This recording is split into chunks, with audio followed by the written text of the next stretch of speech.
దేవుని మహోన్నతమైన నామమునకు సమస్తమైన మహిమ ఘనత ప్రభావములు కలుగునుగాక. ఈరోజు వాక్య ధ్యానము నిమిత్తం ఇర్మియా గ్రంథం 13వ అధ్యాయం.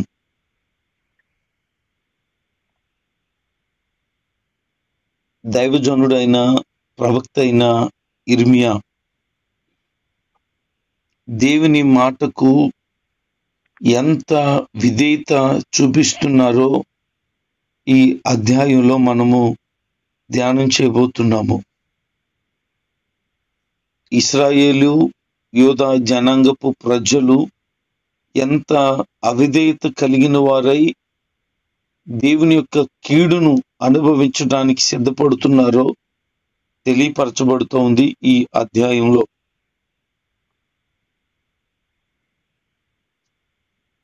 చాలా మంది దేవుని సేవ అంటే సులకనగాను, మాటల్లో చదువులేకో లేకపోతే ఏ పనిపాటు దొరక్కో సేవ కొరకు వచ్చేసాడు అని కొద్దిమంది మాట్లాడుతున్న మాటలు బాధ కలిగిస్తాయి.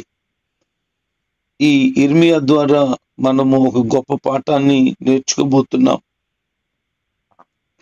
తన జీవితాన్ని దేవుడు పిన్న వయసులోనే పిలిచాడు. 20 సంవత్సరాలకే సేవా పరిచర్య చేయటానికి దేవుడు నియమించాడు. ఇశ్రాయేలు యెరూషలేము ప్రజలకు, యోధా జనాంగానికి ఒక ప్రవక్తగా దేవుడు తనను నియమించాడు. తనకి దేవుడు ఏది చెబితే అది చేయడమే తన పని. ఏది ప్రకటించమంటే అదే ప్రకటించడమే తన పని. మరొక ఏ పని కానీ ఏ ఆలోచన కానీ ఉండటానికి వీలు లేదు. అది ఎంత కఠినమైన పనైనా చేయాల్సిందే, ఎంత కఠినమైన మాట అయినా ప్రకటించవలసిందే. తన జీవిత అనుభవము ఒక అమూల్యమైనది. కన్నీళ్లతో తన పరిచర్యను జరిగించిన కన్నీటి ప్రవక్త ఇర్మియా. తనతో ప్రభువు మాట్లాడుతూ, ఇదిగో నీవు అవిసెనార నడుకట్టు కొనుక్కో, దాన్ని కట్టుకో అని చెప్పారు. సరే ప్రభు అని చెప్పాడు. అయితే దాన్ని ఎప్పుడు కూడా నానబెట్టొద్దు, ఆ క్లాత్ ఉతకొద్దు అన్నాడు. నడానికి కట్టేటువంటి ఆ నడుకట్టు ఎప్పుడు కూడా నీటిలో నానబెట్టొద్దని చెప్పాడు. అలాగున జరిగిన కొన్ని దినాలకు మరలా ప్రభు ఇలా చెప్తూ ఉన్నాడు, ఇదిగో నీ నడుముకు కట్టుకున్నవే, దానిని తీసుకుని యూఫ్రటీసు అక్కడికి వెళ్ళిపోయి అక్కడ బండ సందుల దగ్గర దాన్ని దాచిపెట్టు అని చెప్పాడు. ఇప్పుడు ప్రభు నడుకట్టు కొనుక్కో, కట్టుకో అని చెప్పారు. కొన్ని దినాలు గడిచిన తర్వాత దాన్ని మరలా ఇంకొక పని చేయమని చెప్తున్నాడు. ఇప్పుడు ప్రభు అలా చెప్పారు, మళ్ళీ ఇంకోసారి ఎందుకు ఇలా చెప్తున్నారు అని అనడానికి వీల్లేదు. అప్పుడు అలా చెప్పారు, ఇప్పుడు ఇలా చెప్తున్నారు, ఇది చేయాలి అది చేయాలి, అంతే దైవజనుడు చేయాల్సిన పని. ఇక్కడ ఒక మాట మీకు వివరంగా చెప్పడానికి ఇష్టపడుతున్నాను. ఇక్కడ యూఫ్రటీసు అనేటువంటి ఒక నది గురించి ప్రస్తావన తెస్తుంది. అయితే ఇక్కడ రాయబడినటువంటి ఈ యూఫ్రటీసు దాదాపుగా యెరూషలేముకి 400 కిలోమీటర్ల దూరంలో ఉంది. యెరూషలేములో దైవజనుడు ఇర్మియా ఉంటే 400 కిలోమీటర్ల దూరంలో యూఫ్రటీసు ఉంది.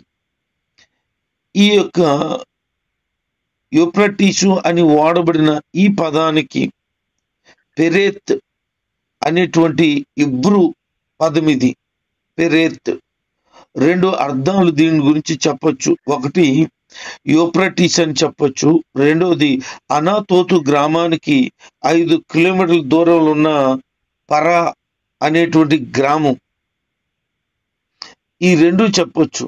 కానీ యూఫ్రటీసు నది దగ్గర దీనిని భద్రం చేయమని చెప్పారు ప్రభు.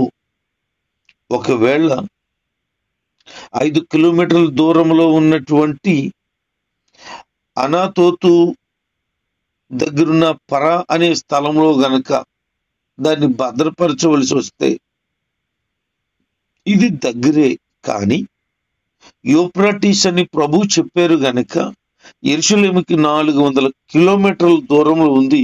అయినా సరే ప్రవక్తకు దేవుడు చెప్పిన మాట ప్రకారంగా చేయాల్సిన బాధ్యత ఉంది గనక అంత దూరం వెళ్ళి అక్కడ బండ సందుల దగ్గర భద్రంగా దాచిపెట్టాడు.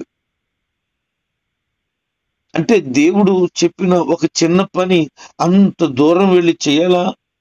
ఎస్, చెయ్యాలి. ఎందుకు చేయాలి? అది దేవుని మాట. దేవుని మాటకు విధేయత చూపించడం అంటే అదే.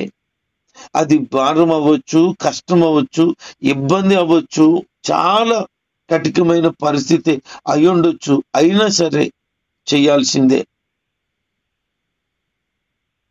దైవజనుడు ఒక ఆయన ఉన్నాడు. ఆయన్ను ప్రభువారు వేరొక రాష్ట్రానికి వెళ్ళి నా గురించి ప్రకటన చెయ్యి అని చెప్పారట. అక్కడికి వెళ్ళు అని ఆ ఊరు పేరు చెప్పారట. ఆ ఊరు పేరు ఎక్కడుందో తెలుసుకున్నాడు, ట్రైన్ ఎక్కాడు, ఆ ఊరు వెళ్ళిపోయాడు.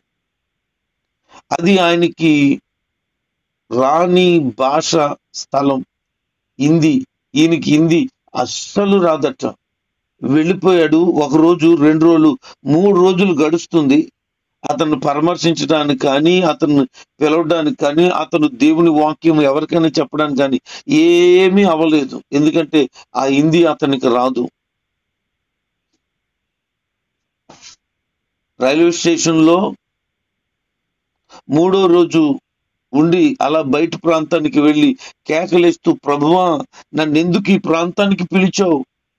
ఎందుకు ఇక్కడికి వెళ్ళమన్నావు? నాకు ఈ భాష రాదు కదా, ప్రకటించడానికి ఎవరు చెప్పాలి, ఎవరికి చెప్పాలని అర్థం కావటం లేదని అతను కేకలేస్తూ ప్రభు పాదాల దగ్గర ప్రార్థన చేస్తుండగా అతనికి తెలియకుండానే దైవ శక్తి అతన్ని కమ్ముకుంది. అతను అవలీలగా మాట్లాడడానికి వాక్ శక్తి ఇవ్వబడింది. అతనికి హిందీ భాష వచ్చేసిందట. ఇది పరిశుద్ధాత్ముడు చేసిన పని. అతను హిందీ భాషలో మాట్లాడడం, ప్రకటించడం ప్రారంభించాడు. అక్కడ క్రీస్తు గురించి సువార్త ప్రకటించాడు. ఆ ప్రాంతాల్లో అనేక మంది సేవకులకు తెలిసింది. వాళ్ళందరూ తీసుకువెళ్ళి వారి పరిచర్యలో దేవుని సందేశాలు అందించటానికి వాడుకున్నారు. దేవుని సేవకుడికి దేవుడు చెబితే ఆ పని చేయాల్సిందే. ఒక దినాన నేను ప్రార్థన చేస్తున్నాను. కొన్ని దినాలు ప్రత్యేకించుకుని ఉపవాసంలో ఉన్నాను. చాలా సంవత్సరాలు అయింది నేను విజయనగరం దగ్గర కురుపం అనే ప్రాంతంలో పరిచర్య చేయడం. అక్కడ 9 నెలల పరిచర్య చేసి వచ్చేసాము. మరలా అక్కడికి వెళ్ళే పని లేదు, ఏమీ లేదు. ఒకరోజు రాత్రి ప్రభు మాట్లాడుతున్నాడు. అది సాయంకాల సమయం, 3 గంటల నుంచి 6 గంటల వరకు ప్రార్థన చేస్తున్న ఆ సమయం. అది ప్రార్థన చేస్తుంటే ఇదిగో నువ్వు కురుపం వెళ్ళు అనే బలమైనటువంటి ప్రేరణ కలుగుతోంది. అసలు కురుపం నేను ఎందుకు వెళ్ళాలి? వెళ్ళు అని ప్రభు మాట్లాడుతున్నాడు. ఇక ఆలస్యం చేయకూడదు అనిపించింది ఆయన ప్రేరణతో.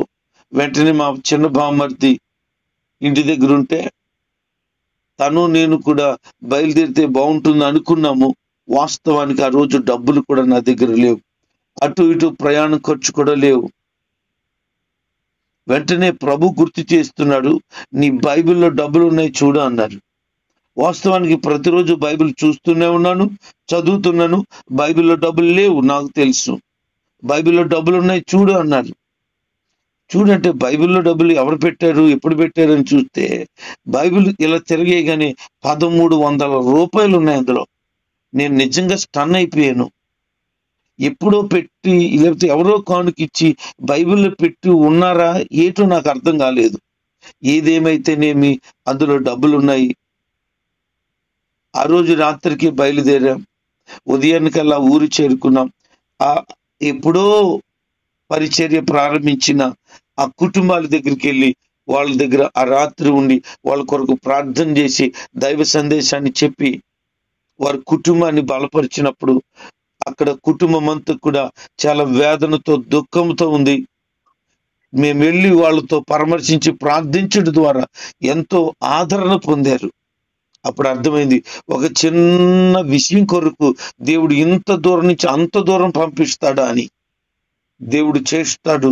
ఆయన మాట వినాలి అంటే వినాలి. ఆయన చెప్పింది చేయగలిగితే దైవికమైన కార్యాలు అద్భుతంగా చూడగలుగుతాం. ఇర్మియా ప్రవక్తతో ప్రభు చెప్తున్నాడు. అలాంటి అనుభవాలు 1, 2 కాదు, అనేకము కూడా నా అనుభవంలో దేవుడు జరిగించారు. ఎన్నో ఇవి ఇలా చేయాలని దైవ ప్రేరణ ప్రార్థనలు కలిగినప్పుడు, వ్యక్తిగతంగా ఉన్నప్పుడు, బలమైన ప్రేరణ కలిగినప్పుడు చాలా అద్భుతమైన కార్యాలు చూశాను. రీసెంట్ గా మొన్న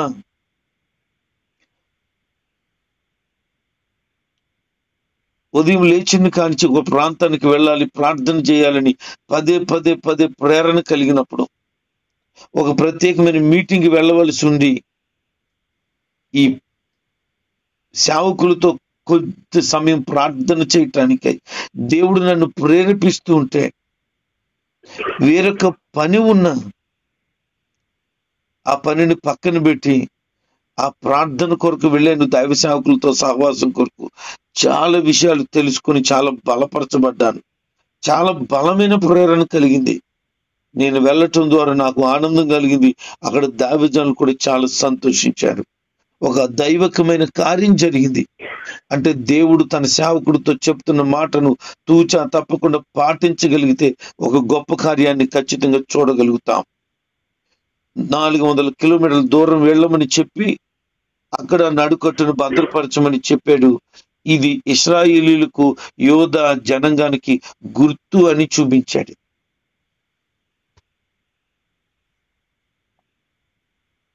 ఇప్పుడు మరలా కొంతకాలమైన తర్వాత ఇదిగో నువ్వు దాచిపెట్టేవే యూఫ్రటీస్ నది దగ్గర వెళ్ళి ఆ నడుకట్టును తీయని చెప్పాడు. ఆ నడుకట్టును తీయటానికి వెళ్ళి నడుకట్టును తీస్తే అది శుభ్రంగా పాడైపోయింది. అది నడుకట్టు ధరించడానికి ఉపయోగకరంగా లేదు, పూర్తిగా చెడిపోయింది. ఇప్పుడు ప్రభు చెప్తున్న మాట ఏంటంటే, ఇదిగో యోధా జనాంగం, ఇశ్రాయేల్ జనాంగం పాడైపోయారు, ఇదే దానికి గుర్తు. ఎంత బాగా పాడైపోయారంటే దేనికి ఉపయోగపడని వారై పాడైపోయారు. ఇది చక్కగా నడడానికి కట్టుకోవడానికి ఉపయోగపడింది ఒకప్పుడు, ఇప్పుడు ఏమీ ఉపయోగపడట్లేదు. అలాగే ఇశ్రాయేలీయులు, యోధా జనాంగము నా పని కొరకు ఏమాత్రం ఉపయోగం లేదు అని చెప్పారు. ఈరోజు దేవుని పనికి ఉపయోగపడే వ్యక్తిగా నువ్వు లేకపోతే ఆ నడుకట్టు బ్రతుకు లాంటిదే నీ బ్రతుకు. ఎందుకు వారి గురించి అలా చెప్తున్నాడు అనంటే, వారు గర్వంతో నింపబడ్డారు, అన్ని దేవతలను పూజించారు, హృదయం కఠినపరుచుకుని దేవుని మాట విననొల్లని వారైపోయారు. అందుకనే మీరు నా మాట వినలేదు కనుక గర్వంతోనూ అన్ని దేవతల ఆచారాలతోనూ పూజలతోనూ హృదయ కాఠిన్యముతో నింపబడిపోయారు గనుక మీరు దేనికి పనికిరాని వారిగా మారిపోతారు అని దేవుడు వారితో చెప్పడం జరిగింది. అయితే ప్రభు ఉద్దేశం ఏంటంటే, ఆ నడుమునకు కట్టుకున్న ఆ నడుకట్టు ఎంత అంటి పెట్టిపోయి ఉంటుందో మనిషికి, తన ప్రజలైన వారు అలాగున అంటుకొని జీవించాలని ప్రభు ఆశించాడు. కానీ వారు దేవునికి అంటు కట్టబడినట్లుగా కాక, అంటుకుపోయినట్లుగా కాక దూరంగా వెళ్ళిపోయారు. పనికిరాని వారై భ్రష్టులైపోయారు. అందుకే అన్నాడు, నేను ఖచ్చితంగా వాళ్ళని శిక్షిస్తాను అని. ఖచ్చితంగా శిక్షిస్తాను. ఎందుకంటే నేను వాళ్ళని అంత నాకు అంటికి పెట్టిపోయినట్టు ఉండాలని ఆశిస్తే అసలు నా దగ్గరికే రాలేని వారై ఉన్నారు అని. ఇక ఇర్మియా ప్రవక్తకు బాధ కలిగింది. ఆ ప్రజలను చూసి ఇలాగ అంటున్నాడు, మీరు గర్వపడిపోతున్నారు. ఎందుకు గర్వపడుతున్నారు? గర్వపడకండి. గర్వపడద్దు. మీ జీవితంలో చీకటి కమ్మడానికి ముందే, మీ బ్రతుకులు నాశనము కావటానికి ముందే మీ దేవుడైన యెహోవాను మహిమ గలవాడని ఆయన్ను కొనియాడండి. మీ జీవితాలు నాశనం అయిపోబోతున్నాయి. శిక్ష పొందుకోబోతున్నారు. వేదనతో నింపబడబోతున్నారు. ఇప్పుడైనా మార్పు నొందిన వారే మీ హృదయాలు దేవునికి అప్పగించుకుని దేవుని గణపరచండి. మీ జీవితాల్లో మరలా మార్పులు చూస్తారని చెప్పాడు. చెబుతూ అని ఏమంటున్నాడంటే, మీరు ఆ మాట వినలేదు గనుక మీ గర్వాన్ని బట్టి నేను పక్కకు పోయి ఎడుతున్నాను. ఒక దైవజనుడు యొక్క వేదన చూడండి. అర్థం కాదండి. గద్దించి చెప్తుంటే మీకు శిక్ష వస్తుంది, మీరు లోబడపోతే కీడులో పడిపోతారు, మీ కుటుంబాలు పాడైపోతాయి, మీ పిల్లలు నష్టపోతారు, తల్లిదండ్రులారా మీ హృదయాలు గాయమైపోతున్నాయి అంటే అర్థం అవుతండి. చెబితే తిరుగుబాటండి. పైగా లేనిపోని నిందలు, అవమానకరమైన పరిస్థితులు తీసుకొస్తారు. అందుకే అంటున్నాడు, మీరు మాట వినలేని వారుగా ఉన్నారు గనుక నేను చాటుకు పోయి ఏడుస్తున్నాను. ఎందుకు ఏడాలి సేవకుడు? ఎవరి కోసం ఏడవాలి? ఏడాల్సిన పని ఎందుకు వచ్చింది? మీరు పడాలనే కదా, మీరు క్షేమం కలిగిన వారిగా ఉండాలనే కదా, మీరు మేలు చేత నింపబడాలనే కదా. మేలు కోరే స్నేహితుడు గాయం చేస్తాడని వాక్యంలో ఉంది. ఒక స్నేహితుల్లాగా గాయపడే మాట చెబితే బాగుపడతారేమో అని చెప్పిన పరిస్థితులే. ఇర్మియా ప్రవక్త యొక్క వేదన చూస్తే నాకు అర్థమవుతుంది. నిజమే, పక్కకు పోయి ఏడ్చిన సందర్భాలు ఎన్నో ఉన్నాయి. ప్రభువా, వీళ్ళు ఎంత చెప్పినా వినటం లేదయ్యా, అయ్యా అని ప్రభు పాదాలు పట్టుకుని కన్నీళ్లు కార్చిన పరిస్థితుల్లో వింటే బాగుంటుంది. బతిమలాడిన పరిస్థితులు, కోపగించుకొని మూర్ఖంగా ప్రవర్తించొద్దని చెప్పిన పరిస్థితులు, ప్రతి దైవజనుడు హృదయంలో ఉన్న వేదన ఇది. సంఘం అవిధేయత కలిగినప్పుడు, వాక్యానికి లోబడలేనప్పుడు, తిరుగుబాటు స్వభావంతో బ్రతికినప్పుడు సేవకుడు ఏడిపే ఇర్మియా ఏడుస్తున్నాడు. అందుకంటున్నాడు, శత్రువులు సమస్తమును తీసుకుపోతున్నారు. యోధా వారు సహాయం కోసం ఇతర దేశాలునట ఆశ్రయించేవారుగా మారిపోయారు. ఎందుకు? దేవుడు నేను మీకు సహాయం చేస్తాను అంటే ఆ దేవుడు సహాయం వద్దని గర్వాంధులై, అన్ని దేవత ఆరాధికులై, హృదయ కాఠిన్యముతో నింపబడిన వారైపోయారు. గనుక దేవుడు వారికి సహాయం చేయడం మానేస్తే ఇతర దేశాల్లో ఉన్న ప్రజలను ఆశ్రయించారు. ప్రభు అంటారు, వారిని ఆశ్రయించారు కానీ వారు మీకేమన్నా సహాయం చేస్తారా? వారి వల్ల అవనే అవదు అంటూ ఆయన అంటారు, కూషు దేశంలో ఉన్నటువంటి వ్యక్తి తన చర్మపు రంగుని మార్చగలడా? కూషు దేశం అనగా ఆఫ్రికా ప్రాంతం, నల్లగా ఉంటారు. వాళ్ళ చర్మ రంగును మార్చగలుగుతారు ఎవరైనా? చిరుతపులికి మచ్చలు ఉంటాయి, ఆ మచ్చలు ఏమైనా మార్చగలరా? మీకు కీడు అలవాటైపోయింది, మీకు కీడు జరగాలని అలవాటైపోయింది, మీకు మేలు ఎందుకు జరుగుతుంది అంటూ ఆయన అంటాడు, మనిషి తనకు తాను చేసుకోలేని దానిని దేవుడు చేయగలడు అని. అంటే నల్లగా ఉన్నవాడిని తెల్లగా మార్చడం మనిషి వల్ల కాదు, కానీ దేవుడు అనుకుంటే నల్లగా ఉన్నవాడిని తెల్లగా మార్చగలడు.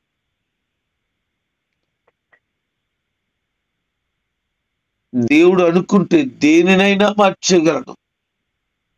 అందుకని ఆ దేవుణ్ణి ఆశ్రయించండి. అబద్ధాలను నమ్ముతున్నారు, అబద్ధం మాట్లాడేవారు నమ్ముతున్నారు, దేవుణ్ణి వదిలేశారు అని బాధపడుతూ ఎంతకాలం ఇలా ఉండిపోతావో అని, ఓ ఇశ్రాయేలు జనాంగమా, యూదా జనాంగమా అని ప్రవక్త ఏడుస్తున్నాడు. దేవుడు కూడా బాధపడుతున్నాడు.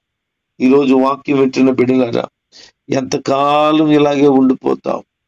దేవునికి దూరంగా ఉండిపోతావు, అబద్ధాలను నమ్ముకుంటావు, మూర్ఖంగా ప్రవర్తిస్తావు, దేవుని సహాయం కాకుండా ఇతరుల సహాయం ఎంతకాలం కోరుతావు? ఈ రోజుకైనా దేవుని వైపు తిరుగు. ఈ రోజైనా దేవునికి దగ్గరగా ఉండటానికై ప్రయత్నం చేయి. నీ బ్రతుకు అలాగే ఉండిపో. నీకు దీవెనకరమైన ఆశీర్వాదకరకమైనటువంటి పరిస్థితుల్లోనికి నడిపించుకో. దేవుడు నీకు తప్పకుండా సహాయం చేస్తాడు, నీ పరిస్థితులను మార్చేస్తాడు. ఈ మాటలు మీ జీవితంలో ప్రభు కార్యరూపం దాల్చి ఆయనకు దగ్గర అవ్వాలని కోరుకుంటూ ఈ మాటలు ముగిస్తున్నాను. ప్రభు అందరినీ దీవించునుగాక. ఆమేన్.